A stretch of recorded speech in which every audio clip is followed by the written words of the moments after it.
Hello and welcome to our channel GK with Ivan.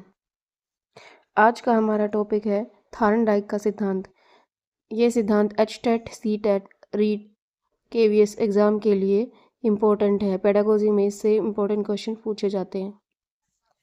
Thorndike को father of education psychology, शिक्षा मनोविज्ञान के जनक के रूप में जाना जाता है। अधिगम का प्रयास और भूल का सिद्धांत अमेरिकी मनोवैज्ञानिक E.L. थॉर्नडाइक ने 1913 में दिया। उन्होंने संबंधवाद का संप्रत्यय भी दिया है, कॉन्सेप्ट ऑफ कनेक्शनिज्म।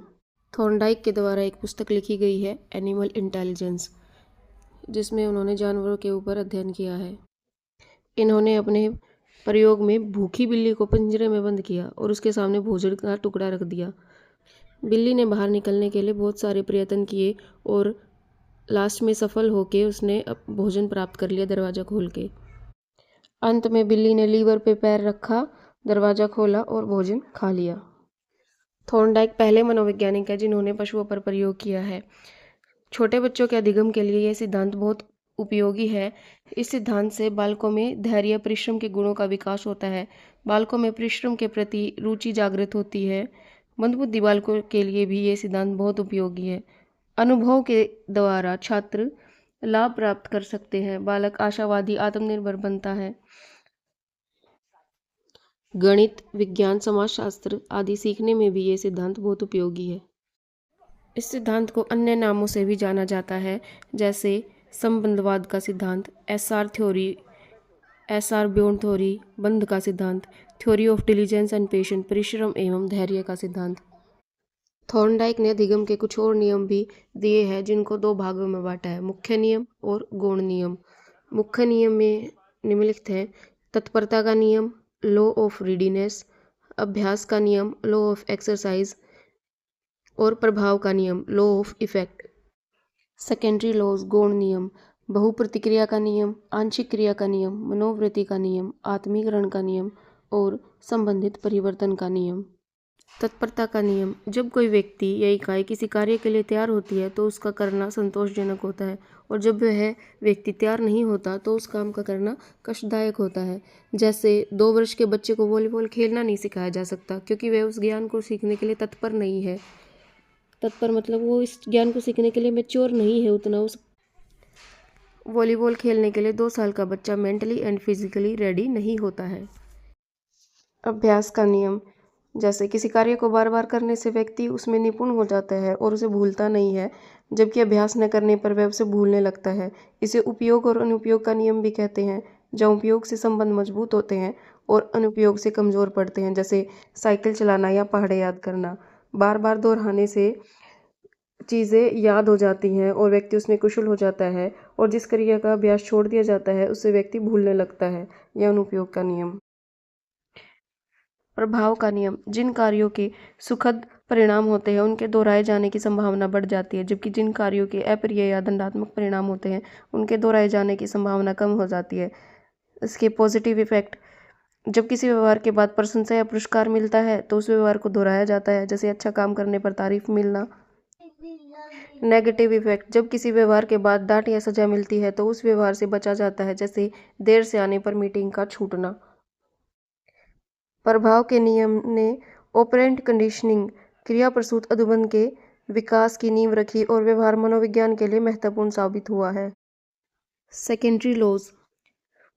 फर्स्ट है बहुप्रतिक्रिया का नियम। जब कोई व्यक्ति या प्राणी किसी नई समस्या का सामना करता है तो वह उसे हल करने के लिए कई तरह की प्रतिक्रियाएं करता है, जब तक कि उसे सही और संतोषजनक प्रतिक्रिया नहीं मिल जाती और समस्या सोल्व नहीं हो जाती। यह एक नियम और त्रुटि के सिद्धांत का ही हिस्सा है, जहाँ व्यक्ति अलग अलग तरीकों से कोशिश करता है। इस नियम की मुख्य बातें हैं: एक नई परिस्थिति में जीव कई अलग अलग प्रतिक्रियाएं करता है और समस्या समाधान तब तक जारी रहता है जब तक प्रतिक्रिया नहीं मिल जाती। उदाहरण के तौर पर, जब थॉर्नडाइक की बिल्ली का प्रयोग, जहां बिल्ली ने दरवाज़ा खोलने के लिए कई अलग अलग तरीके से प्रयास किया और अंत में सही तरीके से लीवर दबाकर वह बाहर आई और खाना खा लिया। आंशिक क्रिया का नियम: यह नियम कहता है कि जब कोई शिक्षार्थी किसी स्थिति में होता है तो वह पूरी स्थिति पर ध्यान देने की बजाय उसके सबसे महत्वपूर्ण हिस्सों या तत्वों पर ध्यान केंद्रित करता है और प्रतिक्रिया करता है, जिससे वह सही प्रतिक्रिया तक पहुंच जाता है। एग्जाम्पल के लिए किसी बड़ी समस्या को छोटे छोटे भागों में तोड़कर सीखना या फिर अंश से पूर्ण की ओर बढ़ना ताकि बेहतर परिणाम मिल सके। नेक्स्ट है मनोवृत्ति का नियम। मनोवृत्ति का नियम कहता है कि किसी कार्य के सीखने के प्रति हमारी मानसिक तैयारी कैसी है, सकारात्मक है या नकारात्मक है, उसी के अनुपात में हम उसे सीखते हैं। सकारात्मक मनोवृत्ति सीखने की गति बढ़ाती है जबकि नकारात्मक मनोवृत्ति बाधा डालती है, क्योंकि यह हमारी भावनाओं और विचारों और अनुभव से जुड़ी होती है और व्यवहार को प्रभावित करती है। नेक्स्ट है आत्मीकरण का नियम, लॉ ऑफ एसिमिलेशन। इसे मानसिक विन्यास का नियम भी कहते हैं। जब कोई नई समस्या या परिस्थिति आती है तो व्यक्ति उसे पहले से सीखे हुए पूर्व ज्ञान के आधार पर समझता है और नए ज्ञान को पुराने ज्ञान में जोड़कर उसे स्थायी बनाता है। यह नियम पूर्व अनुभव और वर्तमान परिस्थिति में समानता ढूंढकर सीखने की प्रक्रिया को आसान बनाता है। फॉर एग्जाम्पल, यदि आपने साइकिल चलाना सीखा है तो जब आप पहली बार मोटरसाइकिल सीखते हैं तो आप साइकिल चलाने के अपने अनुभव जैसे हैंडल पकड़ना, संतुलन बनाना का उपयोग करते हैं, जिससे मोटरसाइकिल सीखना आसान हो जाता है। नेक्स्ट एंड लास्ट है संबंधित परिवर्तन का नियम। जब एक उद्दीपक, स्टाइमुलस और अनुक्रिया के बीच संबंध स्थापित हो जाता है तो वही उद्दीपक या उससे मिलते जुलते हुए उद्दीपक के आने पर वही अनुक्रिया दोहराई जाती है। यह नियम दर्शाता है कि हम नई परिस्थितियों में पुरानी सीखी हुई अनुक्रियाओं को ढालना कैसे है, जिससे सीखने की प्रक्रिया में एसोसिएशन बनता है और पूर्व ज्ञान का नए ज्ञान से जुड़ाव होता है। अब यहाँ पे 2 इम्पोर्टेंट क्वेश्चन हैं जिनमें कन्फ्यूजन क्रिएट होती है मोस्टली, आत्मसात्करण और एसोसिएशन, असाइमुलेशन एंड एसोसिएशन। असाइमुलेशन होता है जब एक संस्कृति का दूसरी प्रभावी संस्कृति में पूरी तरह से समा जाना, जिससे पुरानी संस्कृति मिट जाती है, मतलब जिसमें पुराना ज्ञान बिल्कुल ही मिट जाता है और नया ज्ञान रहता है सिर्फ। इसमें नई संस्कृति के रीति रिवाजों, भाषा और मूल्यों को अपनाना शामिल है, अक्सर अपनी विरासत संस्कृति को भूलकर या त्याग कर।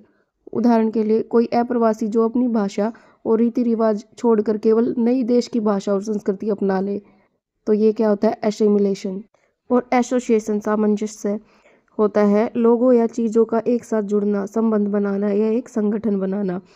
इसमें साथ काम करना, दोस्ती करना, एक समूह का हिस्सा बनना शामिल है, लेकिन हर सदस्य अपनी पहचान बनाए रखता है, बिल्कुल भूलता नहीं है पुराने वाली को। एक व्यावसायिक संघ या दोस्त बनाना जो एक दूसरे से जुड़े हों। आत्मसात्करण में पहचान खो जाती है जबकि साहचर्य में पहचान बनी रहती है। आत्मसात्करण में व्यक्ति बदलता है, बिल्कुल बदल जाता है, और जबकि एसोसिएशन में लोग एक साथ आते हैं लेकिन खुद नहीं बदलते हैं। इस टॉपिक को ध्यान से पढ़ें और ये इम्पोर्टेंट क्वेश्चन है जो एग्ज़ाम में पूछे ही जाते हैं, इनको याद कर लें। और अगर आपको ये वीडियो पसंद आई तो इस चैनल को लाइक कीजिए, सब्सक्राइब कीजिए और शेयर कीजिए, चैनल को सपोर्ट कीजिए। Thank you.